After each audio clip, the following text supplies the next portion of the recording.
She takes a slow, deliberate sip from a ceramic mug, then sets it down with a soft clink.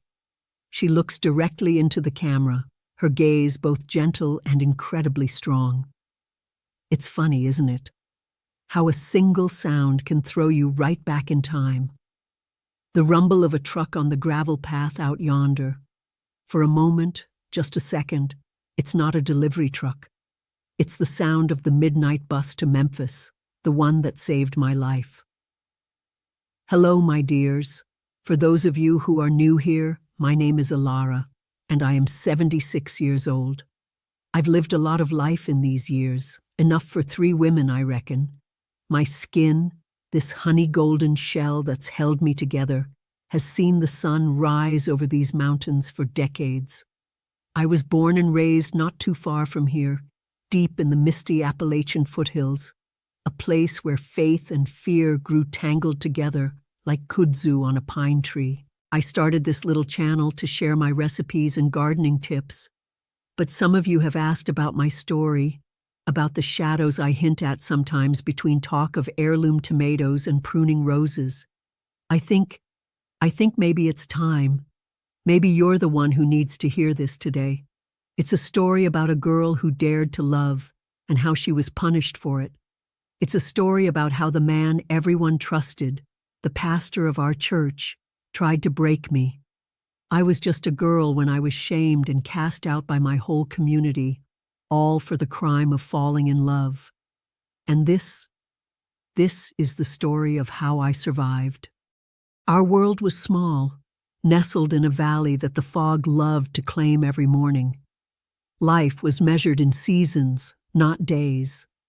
The smell of spring was damp earth and dogwood blossoms. Summer was thick with the scent of cut hay, the buzz of cicadas so loud it was like a second heartbeat, and the sweet, sticky juice of wild blackberries that stained your fingers purple for days. Fall brought the sharp, smoky perfume of burning leaves and the earthy promise of the harvest. And winter smelled of pine needles and wood smoke from every chimney, a scent that meant warmth and safety. Or so I thought. Our lives revolved around 2 things, the land and the church. The land was honest. You worked it, you respected it, and it gave you life. The corn grew tall if you tended it. The chickens laid if you fed them. It was a simple, true bargain. The church, well, that was more complicated. It was the heart of our town, the place for Sunday sermons, potluck dinners, and whispered gossip. And at the center of that heart was Pastor Miller. He had a voice like warm honey and eyes that seemed to look right into your soul. People said he was a pillar of the community, a man guided by God's own hand. But even as a little girl, I felt a chill when his hand rested on my shoulder for just a second too long. He'd talk about purity, about obedience, about the temptations of the world outside our valley. He spoke of the devil as if he knew him personally, as if the devil lived just over the next ridge, waiting for one of us to stray. His words were meant to be a fence to keep us safe. But as I got older, I realized it wasn't a fence for our protection. It was a cage. We were taught that a woman's worth was in her silence, her service, and her submission. My own mama, bless her heart, believed it. A good girl is a quiet girl, Alara, she'd say, her hands busy kneading dough. Don't draw eyes to yourself. But I had a fire in me. I wanted to see what was over the mountains. I wanted to sing louder than just the hymns. And then, when I was 16, I met Samuel. And that fire began to burn brighter than anyone, especially Pastor Miller, could ever tolerate. Samuel wasn't from our valley. His family came to work the summer harvest, and he was like nothing I'd ever known. He had eyes the color of the summer sky, and a laugh that wasn't quiet or polite. It was a loud, joyful noise that made you want to laugh right along with him. We met by the creek, both of us hiding from our chores for just a stolen moment. He didn't see me as someone to be molded or silenced. He saw me. He'd listen for hours as I told him my dreams of seeing the ocean, of reading all the books in a real library. Our love was a secret, whispered in the rustling cornfields and sealed with kisses that tasted of wild strawberries and freedom. We'd leave little signs for each other, a flat river stone on a particular fence post, a hawk's feather tucked into the bark of an old oak. It was our own language, our own world, safe from the judging eyes of the town. But you can't keep a secret like that forever in a place so small. Someone saw us. A hand held too long, a shared glance across the town square. The whispers started like a slow-moving fog, creeping into every corner. And they all led back to one place, Pastor Miller's office. I was summoned one Wednesday evening. Mama walked me to the church, her face pale and tight. The air in his study was heavy, thick with the smell of old paper, lemon polish, and something else. Something cloying and righteous. Pastor Miller sat behind his big oak desk, his fingers steepled. He didn't look at me, not at first. He spoke about the serpent in the garden, about Eve's weakness, about the filth of carnal desire. He said Samuel was a temptation sent by the devil to test our community's purity. Then he looked at me. Those eyes, the ones everyone found so comforting, were like chips of cold, hard stone. You have brought a sickness into this valley, Alara. You have cavorted with an outsider, a boy with no fear of God. You have let his poison into your heart.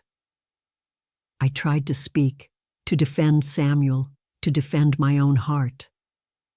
I love him, I whispered, the words feeling fragile in that heavy room. That was my mistake. His face twisted into a mask of fury. He stood up, and the room seemed to shrink. Love? He boomed, his voice no longer like honey but like thunder cracking overhead. You call this filth love? You are a vessel of sin. He told me I was to be made an example of. I was to confess my sins before the entire congregation that Sunday, renounce Samuel, and beg for the community's forgiveness. If I didn't, he would personally ensure that Samuel's family was driven out before the week was over, and that I would be shunned. No one would speak to me, hire me, or even look at me. I would be a ghost in my own home. He wasn't just punishing me for falling in love. He was using his power to rip away every piece of my world, to isolate and break me until I was nothing but what he wanted me to be. That Sunday was the longest day of my life. I stood before the congregation, my knees trembling, and choked out the words he had written for me. I felt hundreds of eyes on me, not with compassion, but with a cold, righteous judgment. I saw Samuel's family in the back, their faces a mixture of fear and pity. I didn't dare look at Samuel himself. After the service, he was gone. His family was packed and sent away before sunset. I never even got to say goodbye. That, my dears, was only the beginning of my torture. The next 2 years were a prison of silence and shame. Pastor Miller had made me his personal project, his fallen lamb to be redeemed. This redemption was a special kind of hell. He would praise me in public for my repentance, while ensuring my isolation was complete. Girls my age, who were once my friends, would cross the street to avoid me. Their mothers would pull them close, whispering warnings. My own mother, caught between her faith in him and her love for me, treated me with a fearful distance, as if my sin were a disease she might catch. My life became a cycle of hope and despair. For a week, I might be left alone, and a tiny bud of hope would start to grow. Maybe it's over, I'd think. Maybe they'll forget. And then, just as I started to breathe a little easier, the pastor would find a new reason to single me out. A sermon about the harlot's heart, with his eyes burning into me. A public prayer for my straying soul.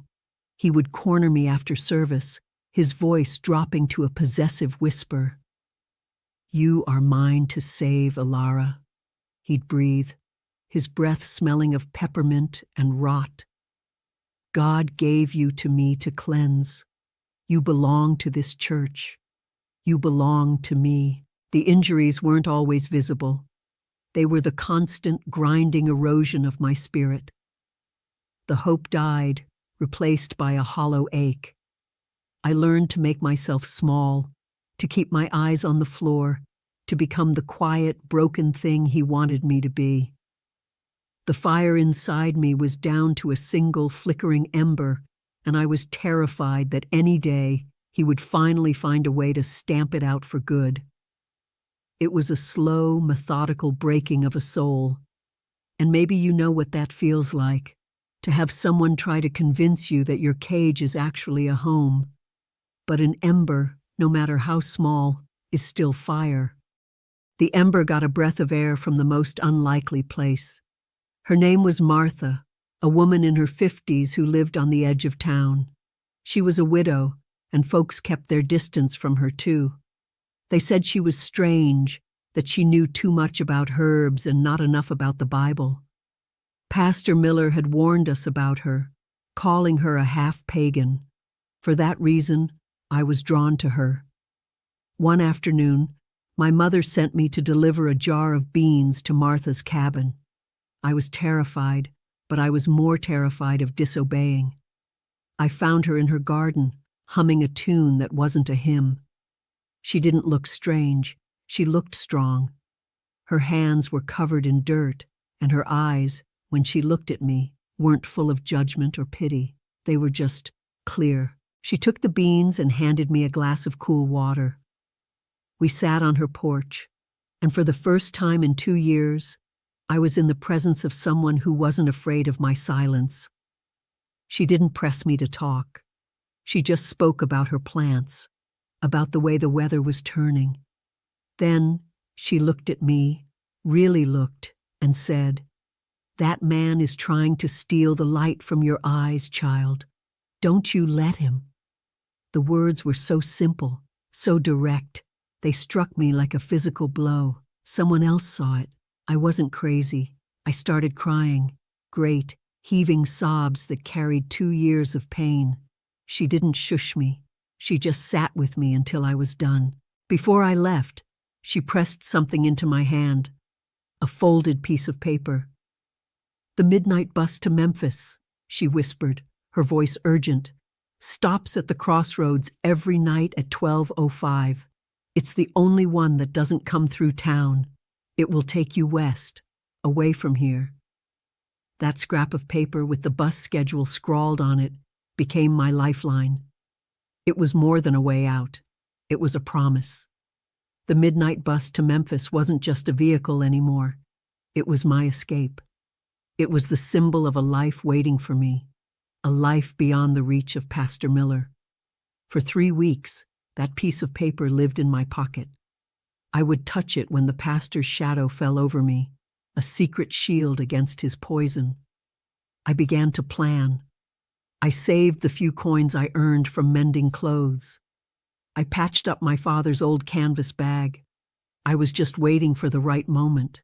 The moment came on a moonless, stormy night. The wind was howling, rattling the window panes, and the rain was coming down in sheets. It was perfect. The noise would cover the sound of my escape. After my parents were asleep, I slipped out of my bed. Every creak of the floorboards sounded like a gunshot in the silence of the house. My heart was a frantic drum against my ribs, so loud I was sure it would wake the dead. I pulled on my sturdiest shoes, grabbed the bag with my few belongings, a change of clothes, a loaf of bread, and every cent I had, and crept towards the back door. The handle felt cold as ice. I turned it slowly, wincing at the faint click of the latch. The storm outside swallowed the sound. I was out. The rain plastered my hair to my face instantly, and the mud sucked at my shoes. I didn't run towards the main road. I ran towards the woods, towards the long, winding path that would take me to the crossroads. Every shadow was the pastor. Every snap of a twig was my father coming after me. I imagined their faces, the fury, the disappointment. I ran harder. My lungs burned and my legs ached, but I didn't stop. I could hear his voice in my head. "You're mine. You cannot leave." I pushed it away and focused on a new sound, a sound I prayed I would hear. After what felt like an eternity, through the rain, I saw it. 2 faint yellow lights cutting through the darkness. The bus. I stumbled out of the woods and onto the wet asphalt, waving my arms frantically. The air brakes hissed, a sound more beautiful than any choir. The door swung open, and the driver, a weary-looking man with a kind face, just nodded. "Memphis?" he asked. I could only nod back, gasping for breath. I climbed the steps, paid my fare, and collapsed into a seat at the back. As the bus pulled away from the curb, I looked out the rain-streaked window. I was leaving the valley. I was leaving the cage. I was free. Freedom, I soon learned, is not the same as ease. Memphis was big, loud, and terrifying. For the first week, I slept in the bus station, clutching my bag, jumping at every loud noise. I had never felt so alone. But it was an aloneness I had chosen, and that made all the difference. My first victory was a job washing dishes in a small diner. The work was hard, the steam was hot, and my hands were constantly raw. But at the end of each week, they gave me money that was mine, money that no one could take from me. It was the most powerful feeling in the world. I rented a tiny room with a window that looked out onto a brick wall, and to me, it was a palace. Slowly, piece by piece, I started to build a life. I learned that my voice wasn't a sin. In the city, nobody cared where I came from. They cared if I was a hard worker, if I was kind. I started talking to people, making small jokes with the diner cook, chatting with the woman who ran the corner store. Each conversation was a tiny act of rebellion against the silence that had been forced upon me. I earned my GED, studying late into the night after my shifts. Sitting in that classroom, a woman grown among teenagers, was humbling. But holding that diploma in my hand, well, that was proof. Proof that I was more than what Pastor Miller said I was. I was not a vessel of sin. I was a person of substance. I even learned to love again, years later. He was a quiet man, a carpenter named Joseph. He never tried to fix me or change me. He just loved me, shadows and all. He taught me that a good man's hands don't cage you. They help you build a home. We built this one, right here. She gestures around the porch, a soft smile on her face. Sometimes, I look at the girl I am now, this old woman with a loud laugh and dirt under her fingernails from her garden. And I think of that 16-year-old girl, the one who thought she was broken beyond repair. I wish I could go back and hold her. I'd tell her that the shame she carried wasn't hers. It belonged to the man who abused his power and the community that chose fear over compassion. I'd tell her that her fire wasn't a sin, it was her salvation. The world is so much bigger and more beautiful than that little valley. I finally saw the ocean when I was 34, and I cried when I tasted the salt on the wind. I've read thousands of books. I've lived and I have loved. The scars are still there, of course. They don't ever fully disappear. But they are a part of my story, not the whole story. They are the lines on a map that show me just how far I've come. If you're watching this today, whether you're 14 or 40, and you feel trapped, please listen to me. If someone is using their power, their position, or even their love to make you feel small, to steal your voice, that is not your fault. That is not a cage you have to live in. There is a whole world waiting for you, a world where your voice matters and your heart is safe. The most important lesson these 76 years have taught me is this: bruised doesn't mean broken. Being shamed doesn't mean you are shameful. The world might try to tell you who you are, but you are the only one who gets to decide. You are the author of your own life, my dear. Don't ever let anyone else hold the pen. Thank you for letting me share my story with you all today. It means the world to me. If this story touched you, or if you think someone else needs to hear it, please give this video a like and maybe subscribe to my little channel for more stories and gardening tips. And please feel free to share it. You never know whose life you might touch. Until next time, be kind to yourselves. She smiles one last time, a genuine, radiant smile, and gives a small wave as the screen fades to black. Give a perfect promote of this paragraph to generate perfect image should be shown perfect, and also give title, description, and tags.